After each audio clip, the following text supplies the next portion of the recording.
BLM Kerala Tamil Nadu Pondicherry.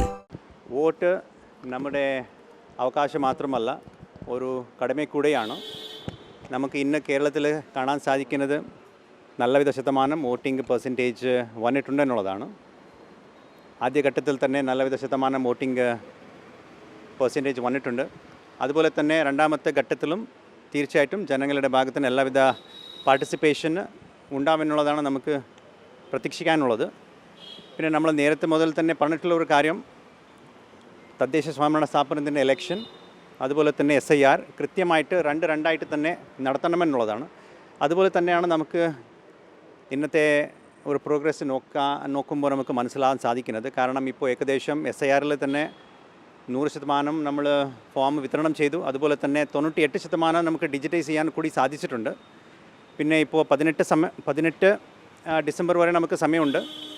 എന്തായാലും എല്ലാവരുടെ സഹായത്തോടു കൂടി കൃത്യമായിട്ടും നമ്മുടെ ബൂത്ത് ലെവൽ ഏജൻസിയുടെ ബൂത്ത് ലെവൽ ഓഫീസേഴ്സിൻ്റെ സഹായത്തോടു കൂടി തീർച്ചയായിട്ടും നമുക്ക് 18 വരെ കൃത്യമായിട്ട് നമുക്ക് SIR കൂടി പൂർത്തിയാക്കാനും സാധിക്കും. അതുപോലെ തന്നെ ഇപ്പോൾ ആദ്യഘട്ടം എന്നുള്ള നിലയിൽ ഇവിടെ നല്ലവിധ ശതമാനം വോട്ടിംഗ് പെർസെൻറ്റേജ് കൂടി നമുക്ക് കാണാൻ സാധിച്ചിട്ടുള്ളത് നമുക്ക് വളരെയധികം സന്തോഷമുണ്ട്.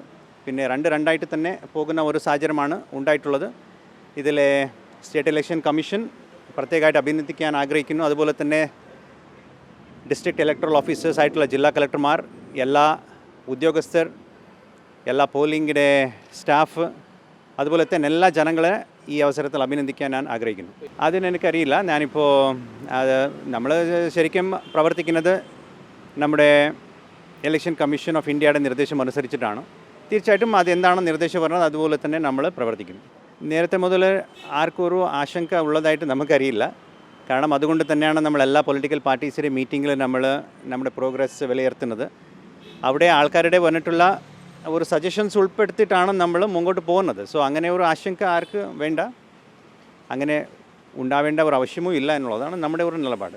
തീർച്ചയായിട്ടും ഇന്ന് തന്നെ 98% നമ്മൾ ശരിക്കും ഒരു സമയം നീട്ടി കൊടുക്കുന്ന സമയത്ത് നമ്മുടെ ജനങ്ങളുടെ ഭാഗത്തിന് കൂടി കുറച്ച് ലത്താർജി വരാറുണ്ട്.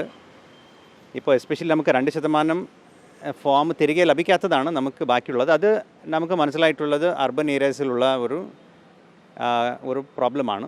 നമുക്ക് ട്രിവാൻഡ്രത്തും പിന്നെ എറണാകുളത്താണ് കൂടുതൽ ഫോംസ് തിരികെ ലഭിക്കാനുള്ളത്. അത് വരുന്ന മുറയ്ക്ക് നമ്മൾ അത് ഡിജിറ്റൈസ് ചെയ്തിട്ട് നമ്മൾ മുമ്പോട്ട് പോകാം. പിന്നെ കൃത്യമായിട്ട് എല്ലാ എലിജിബിളായിട്ടുള്ള വോട്ടേഴ്സ് നമ്മുടെ ലിസ്റ്റിലുണ്ടാവും. എല്ലാ ഇൻഎലിജിബിൾ ആയിട്ടുള്ള ആൾക്കാർ ലിസ്റ്റിന് പുറത്ത് ഉണ്ടാവും എന്നുള്ളതാണ് നമ്മുടെ ഒരു നേരത്തെ മുതൽ തന്നെ SIRയുടെ ഒരു മാൻഡേറ്റ്. അത് തന്നെ ആയിരിക്കും നമുക്ക് കാണാൻ സാധിക്കാൻ പോകുന്നത്. നമ്മളിപ്പോൾ 98% ഡിജിറ്റൈസ് ചെയ്തു. അതിൽ നമുക്ക് കണ്ടെത്താൻ സാധിച്ചിട്ടുള്ളത് ഏകദേശം ഒരു 8%, അതായത് 22 ലക്ഷത്തോളം ആൾക്കാർ നമ്മുടെ അൺകളക്റ്റബിൾ എന്നുള്ള ഒരു കാറ്റഗറിയിലാണ് വന്നിട്ടുള്ളത്. ഈ അൺകളക്റ്റബിൾ എന്ന് പറഞ്ഞാൽ മരിച്ച ആൾക്കാരുണ്ട്. അതായത് നമ്മുടെ ബൂത്ത് ലെവൽ ഓഫീസേഴ്സ് വീട്ടിൽ സന്ദർശിച്ച ശേഷം അവരുടെ ലോക്കൽ എൻക്വയറിയുടെ ബേസിസിൽ അവർ മരിച്ചതായിട്ട് കണ്ടെത്തിയിട്ടുള്ള ആൾക്കാരുണ്ട്. അത് ഏകദേശം ഒരു 6.5 ലക്ഷം ആൾക്കാർ അതിലുണ്ട്.